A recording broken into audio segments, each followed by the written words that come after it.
Amigos, gracias por quedarse con el Canal 33. Lo decía antes de ir a la pausa comercial. Me interesa también conocer la opinión de mis invitados referente al rol que ha jugado o que está jugando el Tribunal Supremo Electoral.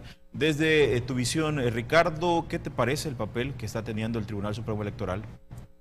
Bueno, primero que todo creo que hay que, cuando hablamos del tribunal y de cualquier otra institución, tenemos que aprender a trascender de la coyuntura y darnos cuenta de que muchas de las fallas que está teniendo el tribunal no responden directamente a cómo está actuando en este momento, sino a cómo está estructurado. Ya realmente los salvadoreños no sabemos si tenemos un tribunal o un consejo electoral. Si tenemos un tribunal que simplemente sirve para organizar eventos electorales, y esto lo hace muy bien, y ya no tenemos este miedo de que de repente se desaparecen papeletas o se queman urnas o lo que sea. Se va la luz. O se va la luz, sorprendentemente. Por un lado tenemos esto y que esa función la cumple bien, pero el lado jurisdiccional, el lado de hacer justicia electoral, pareciera que está bastante flaco este Tribunal Supremo Electoral.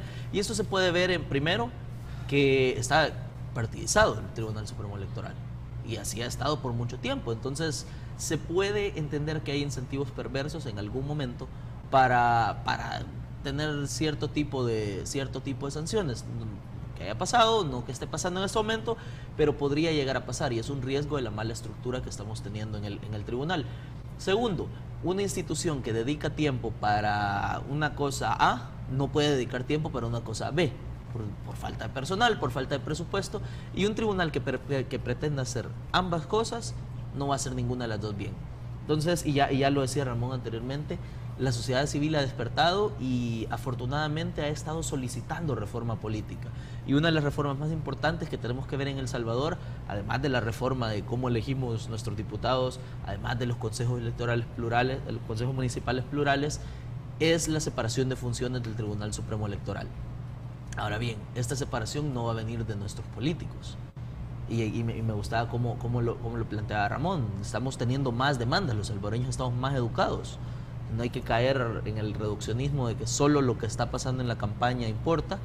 Hay que ver que todo esto es un proceso democrático de consolidación de instituciones, y eso mismo permite que hagan transiciones. Y en este sentido es bien importante el rol que cumple la sociedad civil, las organizaciones, como ISD, como Creo, los medios de comunicación, porque estamos nosotros siendo la demanda de política, no somos la oferta.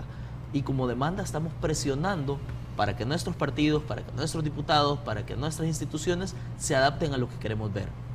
Y definitivamente que uno de los primeros cambios que hay que dar, y uno de los pasos necesarios, es esta separación de funciones, para que el tribunal al final sea independiente, sea supremo como dice ser, y sea un tribunal, que ahorita es un organizador de eventos. Entonces, queremos tribunal, se tienen que separar las funciones. Tú mencionabas al inicio de tu intervención que las elecciones presidenciales que están en cuestión esta mañana tienen bastantes aspectos peculiares y que las diferencian de eventos electorales anteriores. En esta campaña electoral hemos conocido de un magistrado que se ha declarado independiente, que el partido que lo propuso lo ha desconocido, y esa situación ha vuelto o ha generado algún tipo de críticas por parte de Arena principalmente y de alguna parte de la sociedad también. Esa situación, Ricardo, desde tu perspectiva, ¿cómo la ves? Esto, trascendiendo una vez más de la coyuntura, del nombre de la persona y lo que está sucediendo, más allá del caso en particular, esto nos evidencia esta misma necesidad de tener separación de funciones. ¿Cuál es el miedo que tiene determinado partido de que un magistrado sea o no independiente o se haya desvinculado de su estructura? El miedo es la justicia electoral. El miedo es que se puede inclinar la balanza hacia un lado. No creo que el problema de Arena sea un problema de logística de las elecciones, eso creo que no le preocupa. Pero ya vemos cómo hay un incentivo perverso para poder coquetear con diferentes lados si uno es magistrado, y no lo digo en este caso particular, sino en general, y esto deja muy nervioso a un partido. Entonces, una vez más, esto confirma esta necesidad de tener un tribunal separado.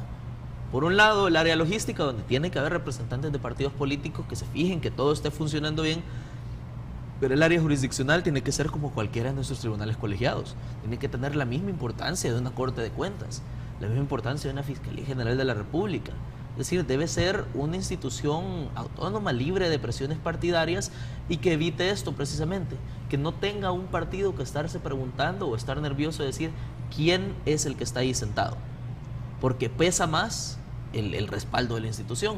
Entonces, este caso simplemente confirma esta necesidad de una reforma al interior del Tribunal Supremo. Ramón, reforma a la que se puede aspirar como sociedad salvadoreña, ¿cuándo? Si tenemos en cuenta que la actual legislatura va a tener que elegir a los nuevos miembros del Tribunal Supremo Electoral luego de la campaña o luego de la elección presidencial. Y el próximo año, a mediados del próximo año, siendo un poco conservador, diría, estaría iniciando la campaña para los diputados y alcaldes de del próximo periodo. Sí, bueno, yo creo que hay que hacer un reconocimiento en materia de la función administrativa, de organización y conducción de todo lo que es el proceso y evento electoral. El tribunal hace un esfuerzo muy importante, diríamos, y ha mostrado que también se ha avanzado mucho. En los últimos años logramos por fin que ya para el 2014 vamos a una elección en donde a nivel nacional la gente va a tener más cerca la junta receptora de voto y va a poder ir a votar a un centro de votación que le quedó más inmediato a donde vive. Esto es un hecho, digamos, histórico, de trascendencia, que se venía trabajando desde 1994, que era una deuda que había desde 1994 y que, bueno, por fin, digamos, hemos avanzado y esto es un paso trascendental. El tribunal realmente organizar los centros de votación, hacer toda la logística, garantizar y cumplir con todas las metas que el mismo calendario electoral le determina a partir de los plazos que la misma ley le establece. Creo que en esta materia el tribunal ha tenido mucha demostración. Por supuesto, hay temas en los que sigue teniendo deuda administrativamente. Otro de los puntos también, el voto en el exterior. Que sí, se va a implementar. Voto en el exterior, que ya al tribunal lo que le toca es hacer administrativamente lo que la ley le permite hacer. O sea, no es responsabilidad del tribunal que finalmente solo hayan 10,000 y pico de personas que lograron inscribirse y que van a poder hacer uso de este derecho desde el exterior. Creo que el tribunal en esta materia, digamos, ha avanzado sustantivamente. Tiene deuda en materia de acceso a información pública, por supuesto, ¿verdad? Su nivel y cantidad y calidad de información disponible de acceso a la población sigue teniendo bastantes limitaciones. Aún no han nombrado definitivamente al oficial de información, porque el oficial de información sigue siendo un magistrado, y eso hay que decirlo con mucha claridad, eso es una violación a la ley de acceso a información pública, porque ellos han hecho uso de una modalidad o de una medida que permite la ley, pero para autoridades de carácter municipal, cuando las municipalidades tienen ingresos anuales menores de 2 millones de dólares, y en este caso el tribunal es una institución que no se le permite que una autoridad sea oficial de información, y en este caso es un magistrado. Entonces ahí hay deudas, digamos, administrativas, y creo que la mayor deuda del tribunal, por supuesto, es en materia jurisdiccional, y aquí es donde se confunde muchas veces. ¿Hay magistrados independientes? Pues no, es que todos los magistrados, de acuerdo con la ley salvadoreña, son independientes de los partidos políticos. El problema es que la tradición que ha habido en El Salvador, por la manera de cómo se propone o de quién tiene el derecho de proponer candidatos a magistrado, y la misma ley le da la potestad que aquel partido que gana la elección presidencial tiene la potestad y la garantía de que el presidente del tribunal va a ser el del partido que ganó la elección presidencial. Pero en ningún momento le está diciendo de que estas personas como funcionarios públicos tienen que llegar al tribunal para proteger, defender los intereses del partido político. La ley dice que una persona, una vez toma protesta de ley, esta tiene que cumplir y regirse a los principios de la Constitución, y tiene que hacer cumplir la ley, y tiene que, por lo tanto, dejar de ser un miembro de partido y cumplir con la función pública que se le ha sido conferida o asignada. Esta confusión lo que ha hecho es que el tribunal de manera permanente haya venido trabajando más en función de intereses partidarios y que los magistrados hayan respondido a los intereses de los partidos y no a los intereses del ciudadano o ciudadana, que es el sujeto central del sistema electoral, y han convertido a los partidos políticos en el sujeto central del sistema electoral. Esto es lo que ha sustentado la necesidad que en El Salvador se plantee una reforma que nos indique un nuevo procedimiento de elección para garantizar la independencia partidaria, pero también que pueda haber un mecanismo que separe las funciones, para que haya especialidad en los jueces electorales y haya especialidad en los administradores de los procesos electorales. ¿Cuándo es factible esto? Bueno, mira, yo creo de que esto ha venido trabajándose desde hace mucho tiempo. En los últimos 3 o 4 años hemos dado pasos agigantados en materia de reforma electoral, no solo con voto en el exterior, sino también con consejos plurales. Para el 2015 ya vamos a poder constituirlos de manera plural. Hemos avanzado en ley de partidos. Hay que seguir avanzando mucho más en control del financiamiento de los partidos. Hay, digamos, una cantidad de elementos que se han avanzado.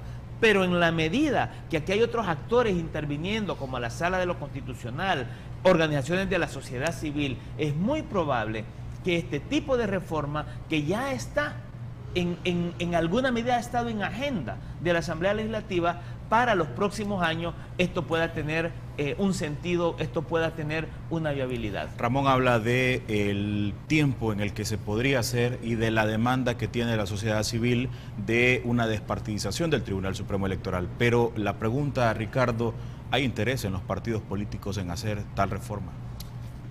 Yo creo que la respuesta inmediata es no, no lo hay. Sigue habiendo coyunturalmente puede que algún partido más que otro decida hacerlo y eso depende de la actuación, pero esto puede cambiar al final. Un magistrado de un partido puede ser quizá controversial un día y el otro año sea controversial otro, pero no importa que no haya realmente, o debería no importarnos tanto que no haya una demanda de la sociedad civil, de los partidos políticos, sí hay una demanda de los partidos de la sociedad civil. Y te pongo un ejemplo. Si nos remontamos a junio del año 2011, sí, todos los partidos estuvieron de acuerdo con el decreto 743. Todos los partidos estaban de la mano pensando que el 743 era lo que tenían que hacer, era el camino a avanzar, a atarle de manos a la Sala de lo Constitucional, y no fue sino hasta que la sociedad civil se puso férrea y se puso en gran oposición a esto, que esta situación y esta aberración se corrigió. Entonces, yo no veo tan grave que los partidos políticos no tengan una voluntad de hacer estas reformas, porque si la sociedad civil se pone fuerte, se pone a exigirlo y le hace saber a sus políticos que va a haber un costo alto si no dan avances en este tipo de reforma, entonces hay más confianza. ¿Por qué? Porque vamos a hacer que suceda. No nos vamos a quedar esperando que nos lo regalen. Si nos quedamos esperando que lo regalen, nos vamos a sentar cómodamente y esto nunca va a pasar. Entonces, por lo menos del lado de Creo y del lado de otras organizaciones con las que hemos trabajado, y estoy seguro que ISD también, tenemos un compromiso con la reforma política, con hacerla avanzar, no con pedirla, con hacer que pase. Así que si no hay voluntad de los partidos por hacerla, qué lástima, porque la sociedad civil va a hacer que esto se cumpla. Bien, vamos a hablar, amigos televidentes, al regresar de la pausa, de los candidatos presidenciales y de la situación que existe con ellos al interior de la Sala de lo Constitucional, cuando hay demandas que exigen la declaratoria de inconstitucionalidad de los candidatos presidenciales. 3 de ellos. Volvemos.